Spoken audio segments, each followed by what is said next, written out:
Captain Daniel Wright stood on the bridge of the Earth Alliance vessel Harbinger and stared at the screen that showed nothing but static. For the past 3 hours he had been trying to reach the Valoran homeworld, and for 3 hours he had received only silence.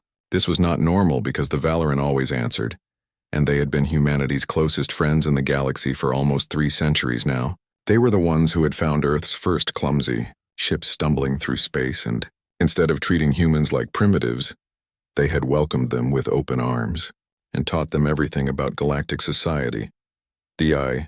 Valoran were a peaceful species who believed in justice and fairness, and they had spoken up for Earth when the Galactic Council wanted to reject humanity's application for membership. They had vouched for humans and convinced the Council to give Earth a chance, and because of them, humanity now had a seat at the galactic table, even if it was only a provisional one.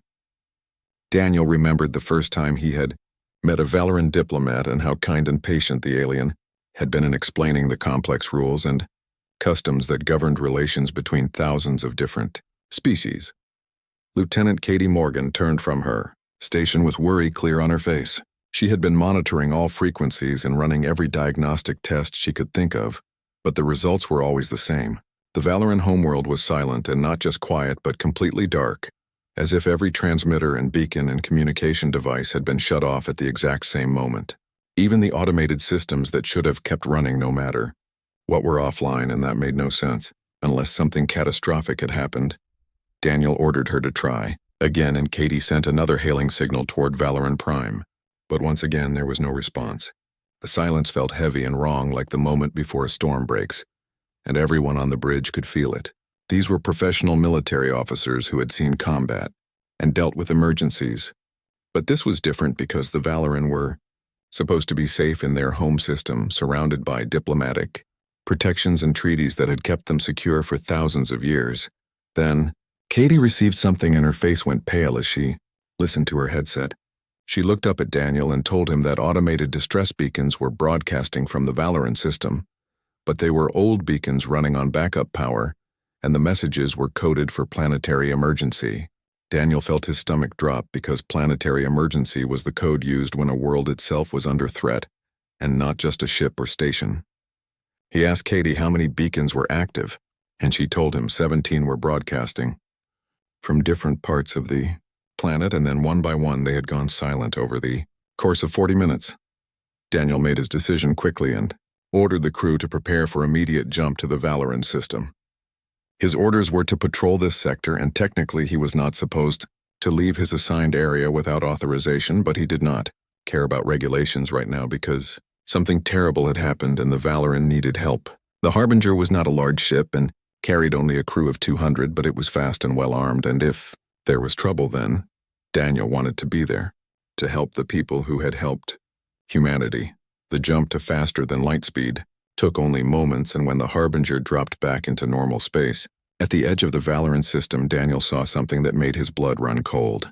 The scanners showed debris fields where orbital stations should have been, and the planet itself was glowing with heat signatures that indicated recent massive bombardment. Katie worked frantically at her console, and then reported what the sensors were showing, and her voice shook as she spoke. The oceans were boiling, and the atmosphere was thick with ash and radioactive particles, and every major city showed as a crater of melted rock. Daniel could not believe what he was seeing because this was not an attack or a battle, but complete annihilation. Someone had glassed the planet and turned a living world with billions of inhabitants into a tomb of radioactive waste, and they had done it thoroughly and efficiently. The energy reading suggested massive plasma bombardment sustained over at least an hour, and the pattern indicated multiple fleets firing in coordination. This was not pirates or raiders, but a military operation, carried out by ships with fleet-level firepower. Before Daniel could process what he was seeing, Katie received an incoming transmission, and it was Ambassador Helen Carter calling from somewhere in the system. Helen was Earth's senior diplomat to the Galactic Council, and she had been visiting Valoran Prime to attend meetings with the Valoran leadership. Daniel answered immediately, and Helen's face appeared on the screen looking exhausted and frightened. She was hiding in an emergency shelter on one of the Council's orbital stations, and she told Daniel that he needed to get her out of there immediately because she had witnessed something that would change everything. Helen explained that the Galactic Council had declared the Valoran a threat to galactic stability and had ordered their immediate termination. Daniel asked what threat could a peaceful species possibly pose, and Helen told him the truth that made his hands clench into fists. The Valoran had been speaking out against Council policies and questioning the treatment of smaller species and advocating for reforms that would give more rights to provisional members like Earth. They had been gathering evidence of Council corruption and preparing to present it at the next assembly, and apparently that was enough to mark them for death. The Council had used the Kreth, Armada, and Zenthi destroyer fleets to carry out the execution, and they had called it a mercy termination, which was the official term for eliminating a species that posed a danger to galactic order. Helen had watched from the orbital station as the fleets arrived and begun their bombardment, and she had been powerless to stop it, or even warn anyone because all communications had been jammed. By the time the jamming lifted, the planet was already dying and 7 billion Valoran were dead or dying. Daniel felt rage building in his chest, like nothing he had ever experienced before. The Valoran had been killed not for any crime, but for the act of standing up for others and speaking truth to power. They had been executed because they dared to question the Council's authority and suggest that maybe the galaxy could be run more fairly.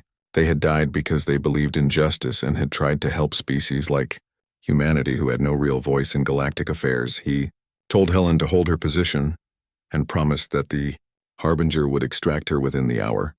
Then he turned to his crew and gave orders that would set humanity on a collision course with the most powerful organization in the galaxy. He ordered Katie to send an encrypted message back to Earth Command with full details of what had happened and tactical data on everything the sensors had recorded. He wanted Admiral George Hayes and the Earth government to know exactly what the Council had done and what it meant for humanity's future, because Daniel understood something that would soon become clear to everyone back on Earth. The Valoran had been made an example to warn other species against challenging the Council's power, and if the Council could do this to the Valoran who had been members for thousands of years, then they would have no hesitation doing it to humanity if Earth ever stepped out of line. The message was clear and brutal. Obey or die, and do not question those who rule you. But Daniel Wright was human, and humans had a long history of not responding well to threats and bullying. The Valoran had been humanity's teachers and friends and advocates when Earth had no one else to speak for them. They had believed in humanity's potential and fought for Earth's place in galactic society. They had shown kindness and patience, and now they were gone. As the Harbinger moved to rescue Helen Carter and then begin the journey back to Earth, Daniel made a silent promise to the memory of the Valoran people. Humanity would not forget this and would not forgive it and would not let it stand unanswered. The Council thought they had eliminated a problem, but what they had actually done was give humanity a reason to fight. The Valoran had taught humans about galactic civilization, and now the Council was about to learn what humans did when someone killed their friends. Admiral George Hayes stood in the war room deep beneath Geneva and looked at the holographic images floating in the air before him. The images showed what remained of the Valoran homeworld, and it was hard to look at for more than a few seconds. Satellite data from passing merchant ships had captured detailed scans of the planet, and every scan told the same horrible story. The world was dead and nothing would ever live there again, because the oceans had been turned to steam, and the cities had been melted into glass, and the very atmosphere had been poisoned with radiation that would last for thousands of years. Around the table sat the most important people in Earth's government and military command. President Nathan Cross looked older than he had just a week ago, and the weight of what he was seeing had carved new lines into his face. Secretary of Defense Patricia Gomez kept her expression neutral, but her hands were clenched tight on the armrests of her chair. Fleet Commander Ryan Blake stared at the images with cold fury in his eyes, because he was a military man, and he understood exactly what kind of firepower it took to kill an entire planet. Director Linda Pierce from Earth Intelligence had brought files containing everything her agents had learned about the attack and the political situation that had led to it. Ambassador Helen Carter was present, via secure video link from the Harbinger, which was still making its way back to Earth. She had been the only human witness to the Council's decision to terminate the Valoran, and her testimony was damning. She explained that she had been attending routine diplomatic sessions on the Council orbital station when suddenly all the Valoran representatives had been arrested and charged with sedition and conspiracy. The charges were ridiculous and obviously fabricated, but the council did not care about evidence or fair trials. Helen told them that the Valorans' real crime had been advocating for reform within the council structure. They had been gathering documentation about how the council exploited smaller species and forced unfair resource treaties and used military force to suppress any dissent. The Valoran had planned to present this evidence at the next major assembly and call for investigations into council corruption. They had been building a coalition of species who wanted change, and the council leadership had decided that this movement needed to be crushed before it could spread. The attack had been swift and brutal and designed to send a message to every other species in the galaxy. The Kreth and Zenthi fleets had jumped into the Valoran system without warning and begun bombardment immediately. There had been no ultimatum or chance to surrender because this was not a military operation, but an execution. Within 1 hour, the planetary defenses had been overwhelmed, and within 2 hours, the surface had been turned to molten slag. 7 billion people had died, and the council had issued a statement saying it was regrettable, but necessary for galactic stability. President Nathan Cross spoke quietly and asked what everyone was thinking. Earth had been a provisional member of the Galactic Council for 40 years, and during that time humanity had followed every rule and paid every fee and submitted to every inspection. Earth had done everything the Council demanded, because the alternative was isolation or possible invasion. Humanity had been playing by the rules because that seemed like the smart and safe choice, but now those rules had been revealed as nothing more than chains. Ryan Blake leaned forward and said what others were reluctant to voice. The Valoran had been killed for standing up to the Council, and Earth had been following the same path. Humanity had been asking for full membership rights and questioning some of the more exploitative trade agreements and supporting other species who wanted reform. If the Council could glass the Valoran homeworld for such actions, then Earth was clearly on the list of future targets. It was only a matter of time before the Council decided that humanity had become too troublesome and needed to be dealt with. Patricia Gomez pointed out the harsh military reality that everyone needed to face. Earth had approximately 200 warships of various sizes and capabilities. The Galactic Council controlled 40,000 member species, and their combined military forces numbered in the hundreds of thousands of ships. This was not a fight that humanity could win through conventional warfare, because the numbers were simply too overwhelming. Any direct military confrontation would end with Earth suffering the same fate as the Valoran homeworld. George Hayes had been listening to all of this, and now he spoke with calm certainty. He agreed that Earth could not win a conventional war against the Council, but that did not mean humanity was helpless. He activated a star chart that showed the Council's political and military structure and explained his analysis of their weaknesses. The Council maintained its power through 12 core worlds that housed their primary administrative centers and military command facilities and judicial systems. These worlds were heavily defended, but they had never been attacked, because for 3,000 years no species had dared to challenge the Council directly. Ryan Blake understood immediately what George was proposing, and he smiled grimly. If Earth could not defeat the Council militarily, then the goal should not be victory but disruption. Hit the core worlds hard and fast and make the Council bleed in a way they had never experienced before. Show every species in the galaxy that the Council was not invincible and that their rule could be challenged. Inspire resistance and rebellion among the thousands of species who had been oppressed, but were too afraid to act. Linda Pierce added that her intelligence division had been collecting information about Council activities for decades. The Valoran had not been the only ones keeping records, and Earth's spy networks had documented extensive evidence of Council crimes. Forced labor camps on mining worlds and political assassinations of reform-minded leaders and outright genocide of species who resisted too strongly. In the past 1,000 years, the Council had terminated 87 different species, using the same mercy termination protocol they had used on the Valoran. All of these extinct species had committed the crime of wanting freedom or fair treatment. President Cross looked around the table and asked each person directly if they understood what they were proposing. This was not a police action or a limited strike, but actual war against the most powerful political entity in known space. Once Earth took this step, there would be no going back and no negotiating for peace. The Council would mark humanity for extermination, and every ship and every human world would become a target. This decision would put billions of human lives at risk and could result in Earth suffering the same fate as the Valoran. Homeworld. George Hayes spoke firmly and said that the war had already started whether Earth wanted it or not. The Council had shown their true nature when they murdered 7 billion innocent people, whose only crime was believing in justice. They had revealed that their system was built on fear and violence and the suppression of anyone who questioned their authority. If humanity did nothing, then Earth would eventually be targeted anyway, because humans had already shown too much independence and asked too many questions.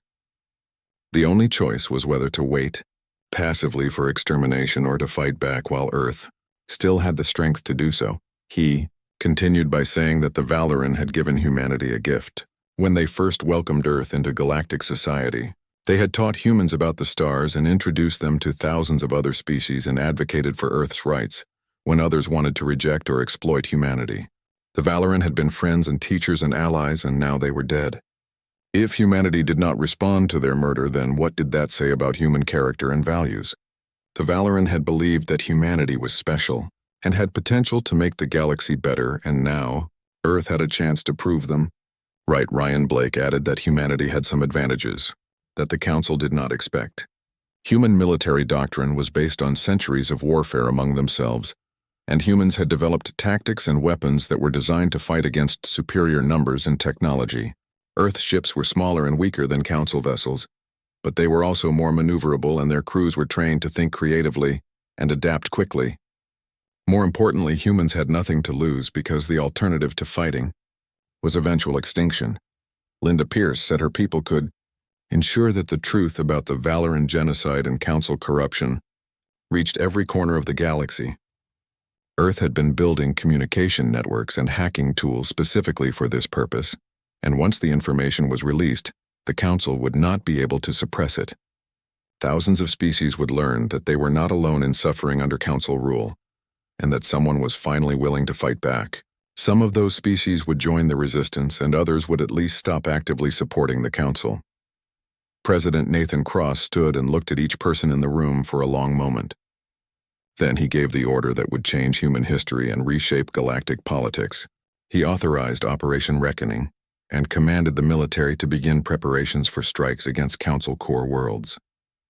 He ordered Linda Pierce to prepare all documentation of Council crimes for immediate broadcast to every known species. He told George Hayes to assume overall command of military operations and gave him authority to make tactical decisions without waiting.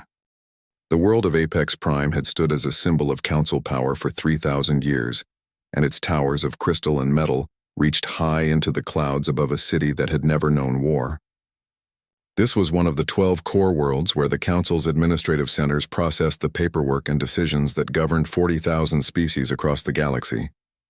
Millions of bureaucrats and officials lived and worked in those towers, believing themselves safe and untouchable, because no one had ever dared attack a core world in all of recorded history. The defenses were strong, but they had grown complacent over centuries of peace because threats simply did not happen to the Council. Captain Daniel. Wright brought his task force out of faster-than-light travel at the edge of the Apex Prime system and immediately began accelerating toward the planet. He commanded 15 Earthships, including the Harbinger, and they were small compared to Council vessels, but they had been modified with every experimental weapon and defense system that human engineers could develop in the 2 weeks since Operation Reckoning had been authorized. The ships carried railguns that fired solid projectiles at incredible speeds and missiles with warheads containing compressed matter and electronic warfare systems, designed by a species that had spent centuries hacking each other's computers and networks. The Zenthi defense commander on Apex Prime detected the human ships and immediately sent a report to his superiors. 15 small vessels approaching from the outer system, and they were definitely human, but they posed no significant threat. The defensive fleet would intercept and either turn them away or destroy them if they refused to leave. Standard procedure and nothing to be concerned about because human ships were tiny and weak compared to proper military vessels. The commander did not understand humans very well, and he was about to learn an expensive lesson. Daniel gave the order for all ships to attack and specified that they should target government buildings and military installations, while avoiding civilian areas as much as possible. This was not a terror attack, but a military strike with a specific purpose, and he wanted the galaxy to see that humans made distinctions between guilty and innocent. Every weapon system came online and targeting. Computers locked onto the crystal towers that housed the Council's judicial centers and administrative offices. The human fleet opened fire with their railguns, and the results were spectacular in a terrible way. Council shields were designed to absorb and disperse energy weapons like plasma cannons and lasers, but they were not built to stop solid projectiles moving at a significant fraction of light speed. The kinetic energy was simply too much, and shields shattered under impacts that released more power than nuclear weapons. Tower after tower collapsed as railgun rounds punched through their structures, and the central judiciary building where the Valoran's execution order had been signed simply disappeared in a massive explosion. Alarm. Sirens wailed across Apex Prime as people who had never experienced danger suddenly found themselves under attack. The Planetary Defense Network tried to activate, but human electronic warfare specialists had already infiltrated their systems and were feeding false data to targeting computers. Defensive weapons fired at coordinates where no ships actually existed, while the real human vessels moved freely through the chaos. This was asymmetric warfare at its finest, where a smaller force used speed and deception to overcome superior firepower. Katie Morgan called out from her station that the Zenthi defensive fleet was inbound with 20 warships. These were proper military vessels, much larger than anything Earth had, and equipped with weapons that could destroy human ships with single shots. Daniel acknowledged the warning and ordered his fighters to launch. Small craft poured from the bellies of the human ships and formed up in attack wings.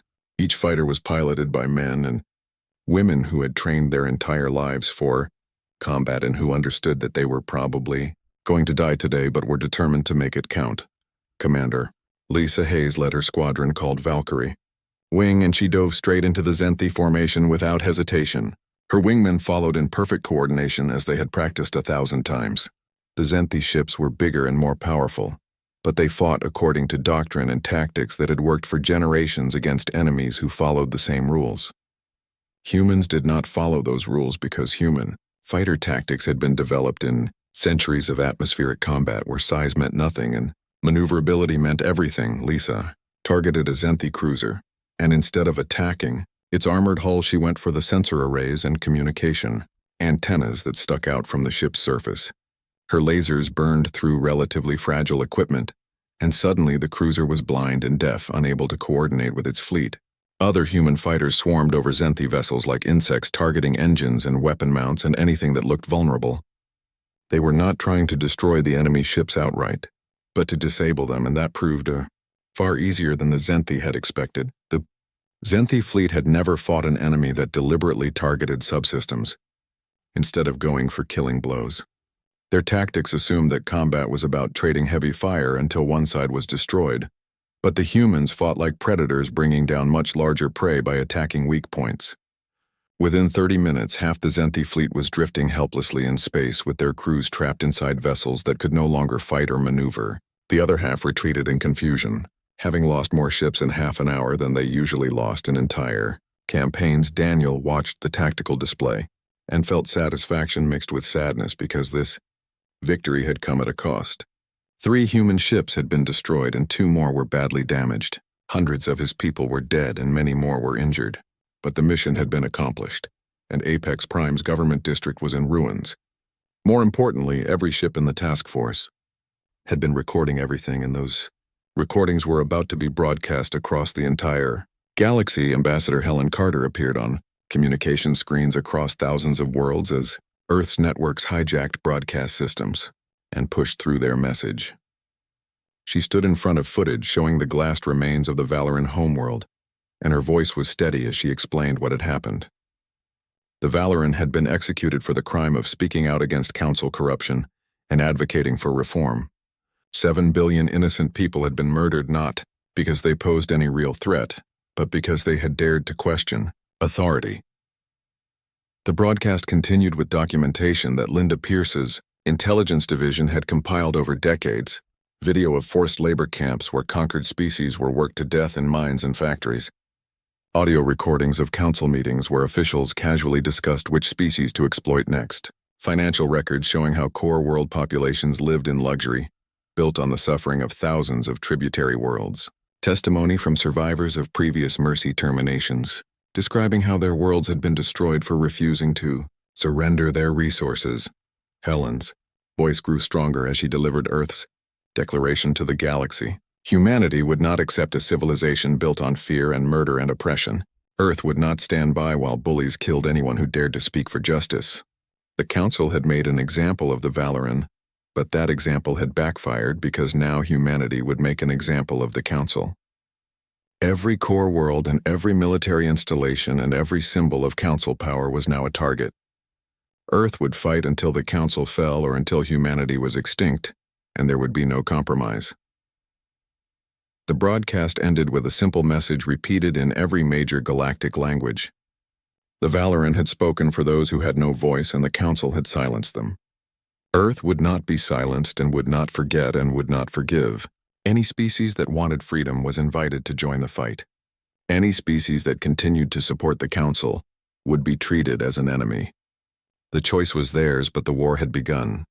Daniel ordered the fleet to withdraw, and the ships jumped to faster than light speed, leaving behind a burning core world and a clear message.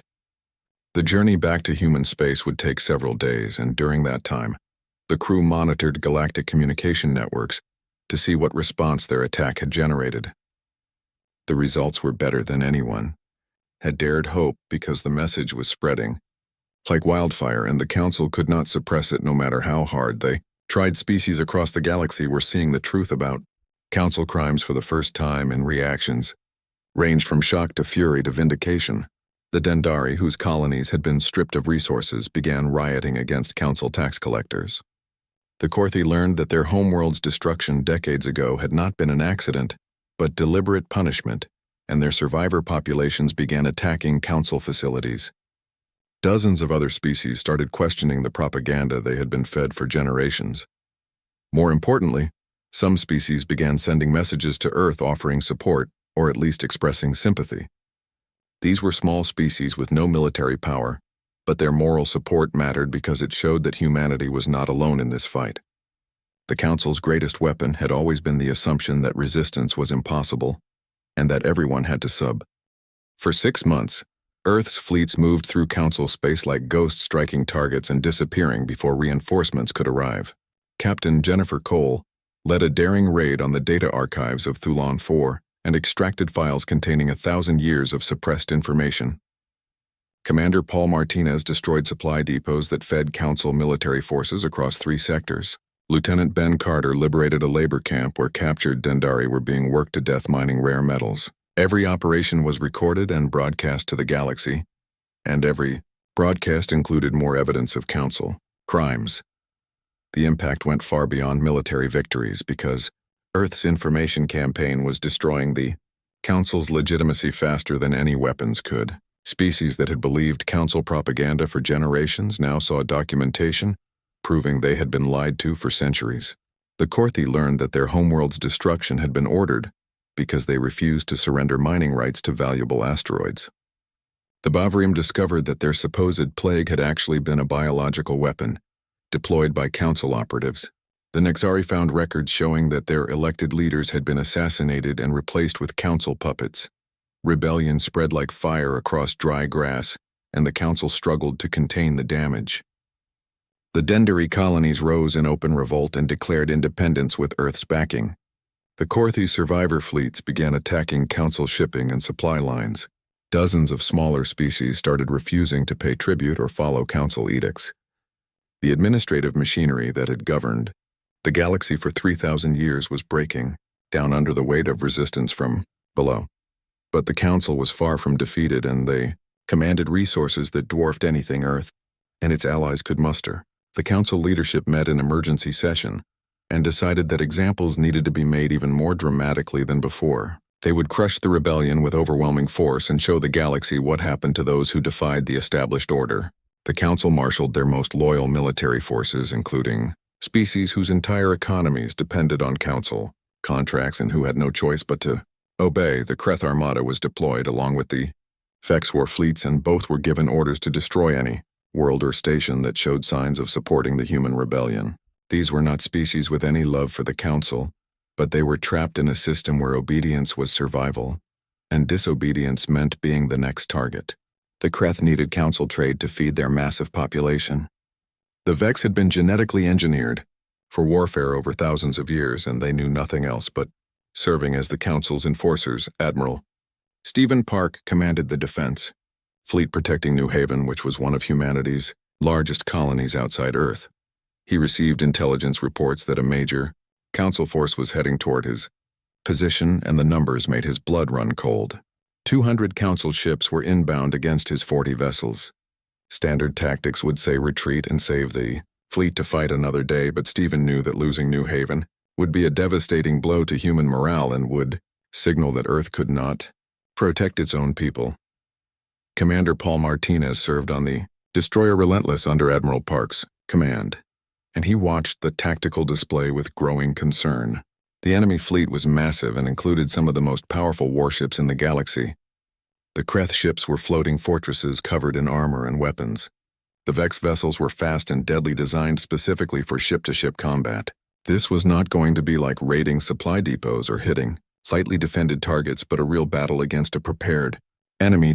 Governor Andrew Sullivan sent a transmission from New Haven's surface, and his face showed determination despite the fires burning in the background from debris falling from orbital battles.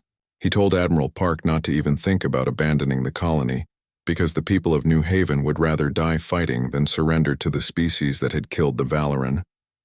The colonists were arming themselves and preparing to resist ground invasion if it came to that. Every civilian with any combat training was volunteering to help defend their homes. Stephen Park made his decision and ordered the fleet to form defensive positions around New Haven. He sent messages to Earth Command explaining his reasoning and asking for any reinforcements that could be spared, but he knew that help would not arrive in time if it came at all. This battle would be won or lost with the forces he had on hand. He looked at his bridge crew and saw fear mixed with determination on their faces, because everyone knew the odds, but no one suggested retreat. The council fleet arrived and immediately began moving to engage. The Kreth commander sent a surrender demand, giving the humans one chance to evacuate and leave the colony undefended.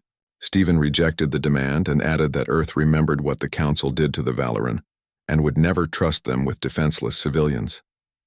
If the council wanted New Haven, they would have to take it by force, and humans would make them pay for every meter of ground. The battle began with both sides exchanging long-range fire as they closed. Council ships opened up with plasma cannons and missile salvos, while human vessels responded with railguns and their own missiles.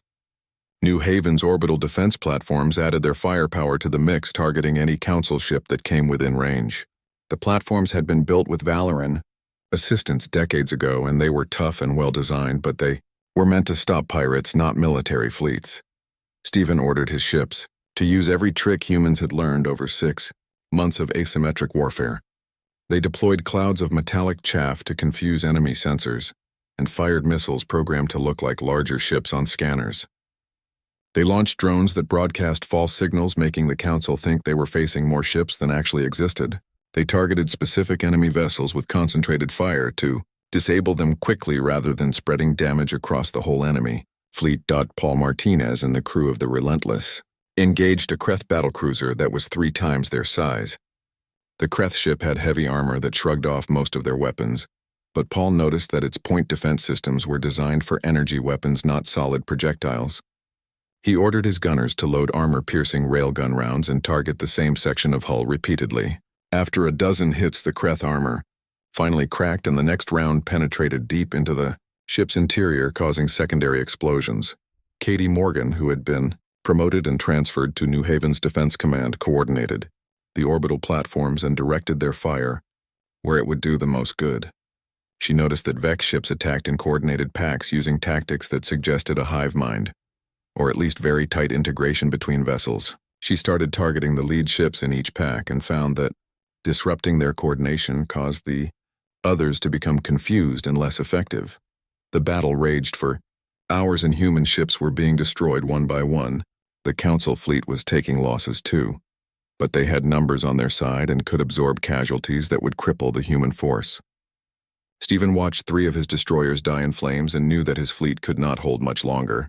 Then something happened that changed everything and gave the humans hope when they needed it most. New ships began arriving at the edge of the system and broadcasting friendly identification codes. These were not human vessels, but ships from the Dendari and Korthi, and a dozen other species that had been watching Earth's fight. They had seen the broadcasts showing council crimes, and had seen humans fighting against impossible odds to defend their homes. They had decided that it was time to stop being afraid and start fighting back.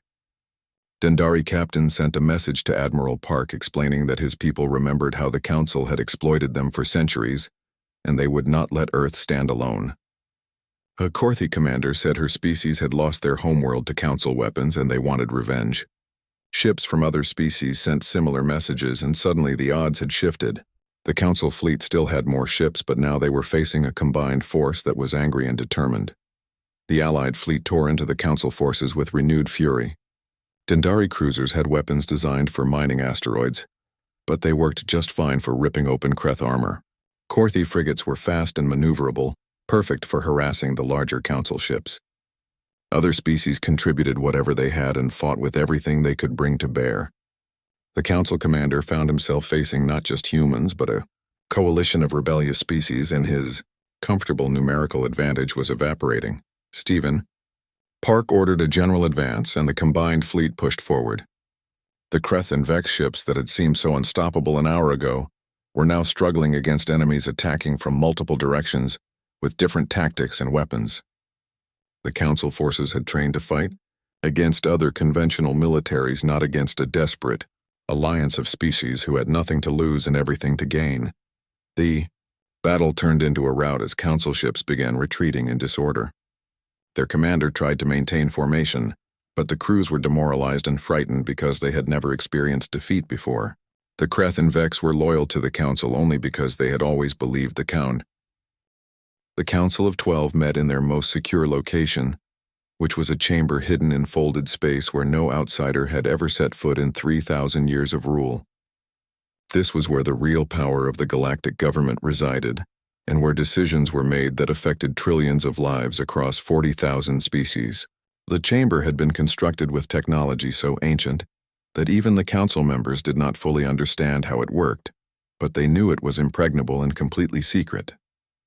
5 ancient species held the real power, while 7 other counselors were puppets chosen for their obedience and willingness to follow orders. The ancient ones had ruled the galaxy for so long that most species had forgotten there had ever been any other way of organizing civilization. They had built their empire slowly over millennia, by conquering some species and co-opting others, and always maintaining the fiction that the council represented everyone equally. In reality, the council was a dictatorship hidden behind layers of bureaucracy and democratic theater.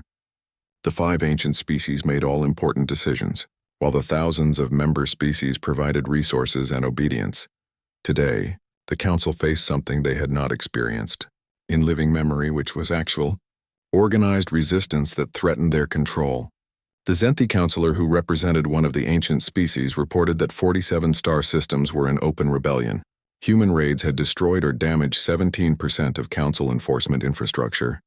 Worse yet, Earth's broadcast had reached every corner of council space, and no amount of censorship could suppress the information showing centuries of council crimes. The Kreth counselor suggested cutting all communication networks to stop the spread of rebellious ideas, but the Vex counselor admitted they had already tried that.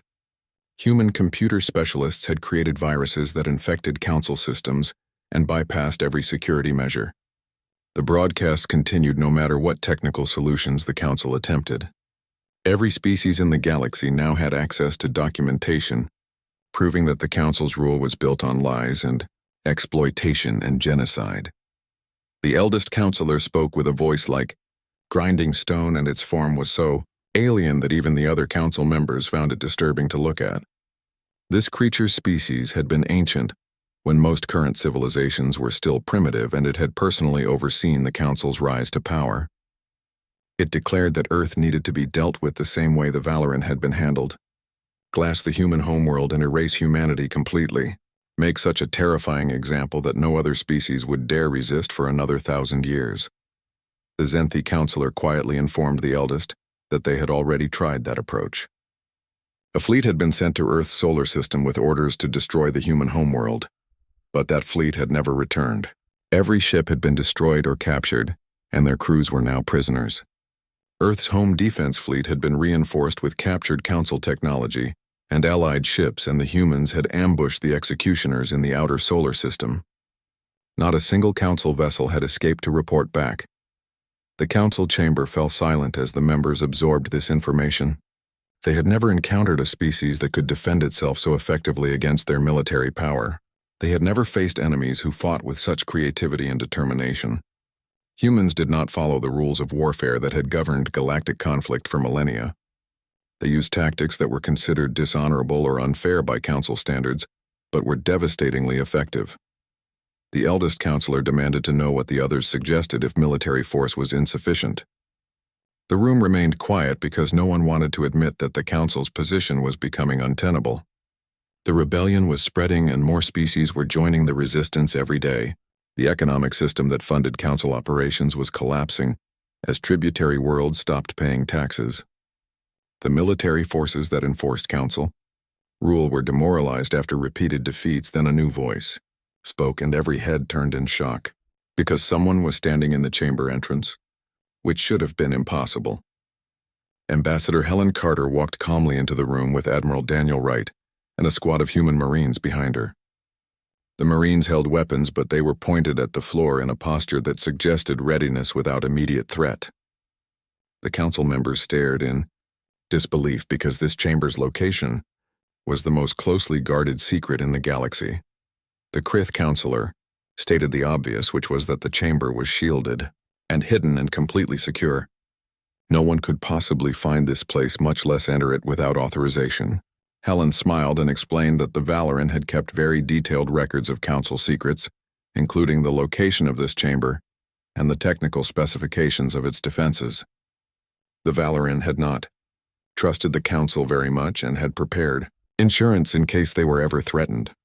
Helen continued by saying that when the Valoran were terminated, their data systems had automatically transmitted everything to secure locations, including Earth's intelligence networks. Humanity now possessed thousands of years' worth of Council secrets and technical data. Learning how to bypass the chamber's defenses had taken human scientists only a few weeks, once they had the Valoran specifications to work from.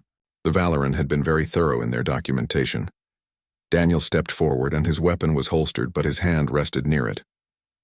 He explained what was going to happen next, and his voice carried absolute certainty.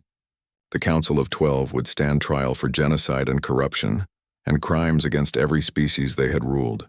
Earth had compiled all the evidence, and it would be broadcast during the trial. Every murder and theft and lie would be exposed for the galaxy to see. The trial would last as long as necessary and would be fair, which was more than the Council had given the Valoran. The ancient counselor hissed that humans dared too much and demanded to know who they thought they were. Helen responded with cold anger in her voice. Humanity was the species that remembered its friends and never forgave those who hurt them. The Valoran had believed in justice and mercy and reform. They had wanted to make the galaxy better for everyone. The Council had killed them for that dream, and now the Council would face consequences. One of the puppet counselors asked what would happen to them, and there was hope in its voice. This creature had been forced to serve the Council because its species was too weak to resist, and it had hated every moment of being complicit in Council crimes. Daniel said the puppet counselors would be judged based on their individual actions. Those who had been coerced would likely be freed. Those who had willingly participated in atrocities would face appropriate punishment. The trial of the Council of 12 lasted 3 months and was broadcast continuously to every inhabited world in the galaxy. The evidence presented was overwhelming and damning. Video showed labor camps where slaves died by the thousands. Audio recordings captured Council members casually discussing which species to exploit or terminate. Financial records proved that the core worlds lived in luxury, built on stolen resources. Testimony from survivors of 87 extinct species described how their worlds had been destroyed. The 5 ancient counselors who held real power were found guilty of genocide and crimes against civilization. Their sentence was life imprisonment on a barren world where they would have to survive using the same minimal resources they had forced on conquered species. They would live, but they would never again know comfort or power. The 7 puppet counselors were judged, individually, with some being freed and others facing lesser penalties based on their level of willing participation. The Galactic Council was formally dissolved by unanimous vote of the remaining member species. In its place, the Treaty of New Haven established a true federation, where every species had equal representation, and no one could be exploited or terminated without due process. Humans insisted the new government be called the Valoran Commonwealth to ensure their friends would be remembered forever. Earth constructed a monument in Geneva that listed all 7 billion Valoran names carved into stone taken from their dead homeworld. At the top was a phrase written in both human and Valoran languages that said they spoke for us when we had no voice and we answered when they were silenced.